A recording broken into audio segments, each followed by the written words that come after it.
Assalamualaikum warahmatullahi wabarakatuh. Halo semuanya, kembali lagi dengan saya Hesti Agustina. Nah, jadi di video kali ini saya akan membahas modul yang sudah saya buat mengenai teks laporan hasil observasi. Nah, di sini yang pertama pada modul yang saya buat ada kata pengantar dan juga petunjuk modul. Nah, di sini ada informasi umum. Yang pertama ada identitas modul. Nah, pada identitas modul ini berisi nama penyusun, satuan pendidikan, kelasnya, mata pelajaran, tahun penyusunan, alokasi waktu, dan juga elemen. Nah, di sini juga terdapat deskripsi modul atau gambaran dari modul. Ada juga capaian umum, capaian elemen, dan juga tujuan pembelajaran. Nah, tujuan pembelajaran pada modul saya kali ini adalah mulai dari peserta didik mampu mengidentifikasi ciri-ciri dan struktur teks laporan observasi, menganalisisnya, dan juga sampai pada tahap peserta didik itu mampu menyusun teks laporan hasil observasi. Nah, kemudian terdapat sarana dan juga prasarana. Teman-teman bisa lihat sendiri sarana dan prasarana yang mungkin bisa digunakan dalam pembelajaran kali ini. Untuk model pembelajarannya di sini saya menggunakan model PBL atau Project Based Learning, dan untuk mode pembelajarannya ada ceramah, diskusi, tanya jawab, kuis, dan juga penugasan tentunya. Nah, di sini kemudian terdapat langkah-langkah dalam kegiatan pembelajaran. Yang pertama pada kegiatan pendahuluan, deskripsi kegiatannya yang pertama guru memberi salam, kemudian peserta didik menjawab salam dari guru, kemudian berdoa, dan guru kemudian mendata kehadiran siswa, menyampaikan tujuan pembelajaran, hingga guru mengaitkan materi dengan pengalaman peserta didik. Nah, untuk alokasi waktunya ini pada pendahuluan yaitu 10 menit. Karena di sini menggunakan waktu pembelajaran yaitu 2JP atau 2 kali 45 menit. Karena ini modul untuk SMA. Nah, di sini pada kegiatan inti yang teman-teman bisa lihat sendiri ada eksplorasi, ada elaborasi, dan juga konfirmasi. Pada konfirmasi sesuai dengan tema yang saya ambil, yaitu mengambil kearifan lokal yang ada di Sumatera Selatan, yaitu guru menayangkan sebuah video terkait Museum Sultan Mahmud Badarudin II. Nah, setelah tayangan video selesai, siswa melakukan observasi online dan informasi terkait Museum Sultan Mahmud Badarudin II dari berbagai sumber. Jadi di sini guru meminta siswa untuk mencari sumber sebanyak-banyaknya atau informasi sebanyak-banyaknya mengenai Museum Sultan Mahmud Badarudin II.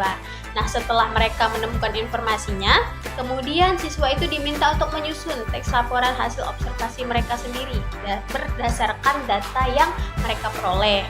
Dan terakhir, guru akan memberikan umpan balik atas teks laporan yang sudah dihasilkan oleh siswa, yaitu mengarahkan agar penulisannya tetap objektif, faktual, dan sesuai dengan struktur yang telah dipelajari. Nah, yang kemudian setelah kegiatan inti ada kegiatan akhir atau penutup. Untuk kegiatan inti tadi, alokasi waktunya adalah 70 menit. Kemudian untuk kegiatan akhir ini alokasinya yaitu alokasi waktunya 10 menit. Di mana yang pertama guru menyimpulkan hasil pembelajaran, kemudian guru menutup pembelajaran dengan memberikan motivasi dan menjelaskan kegiatan untuk pertemuan selanjutnya, dan yang terakhir mengucapkan salam penutup dan juga doa. Nah, setelah itu di sini terdapat refleksi pendidik dan juga refleksi peserta didik. Oke, kemudian di sini ada petunjuk pengerjaan pada LKPD ya.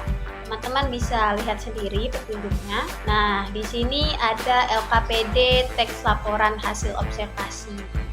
Nah, kita itu dalam pembuatan LKPD tentunya harus jelas, harus ada petunjuknya. Karena LKPD yang baik itu adalah yang bisa membuat siswa itu berpikir kritis. Nah, di sini pada lembar kerja peserta didik terdapat kolom nama dan juga kelas ya.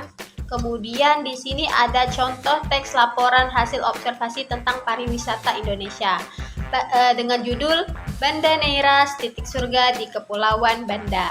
Nah, setelah membaca contoh teks laporan hasil observasi ini, pada LKPD kemudian siswa diminta untuk menentukan strukturnya, mulai dari pernyataan umum, deskripsi bagian, deskripsi manfaat, hingga kesimpulan. Di sini siswa diminta untuk menyusunnya sendiri tanpa bantuan guru, karena tadi kan sudah dijelaskan mulai dari pada kegiatan inti, mulai dari strukturnya, pengertiannya, dan lain sebagainya. Oke, setelah LKPD ini selesai untuk tugas di rumah atau pekerjaan rumah, guru meminta siswa untuk mencari info sebanyak-banyaknya terkait Museum Sultan Mahmud Badarudin sesuai dengan kegiatan inti tadi.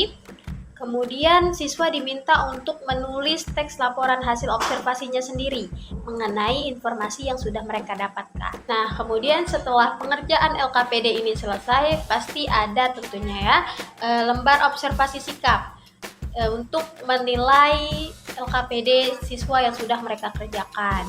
Di sini mulai dari isi beserta kriterianya, penilaian pada penggunaan bahasa, juga kreativitas. Nah, di sini ada pedoman penskoran, kemudian ada lembar penilaian antar siswa, ada kriteria penilaiannya beserta skor. Nah, selanjutnya di sini ada pengayaan dan remedial.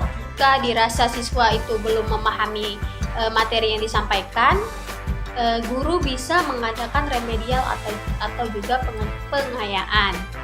Nah, di sini ada bahan bacaan peserta didik, mulai dari pengertian teks laporan hasil observasi, fungsinya, tujuan, hingga jenis-jenis teks laporan hasil observasi. Nah, di akhir pada modul ini terdapat glosarium dan juga daftar pustaka. Nah, jadi itu saja penjelasan saya terkait modul yang sudah saya buat mengenai teks laporan hasil observasi. Terima kasih sudah menonton, semoga bermanfaat. Assalamualaikum.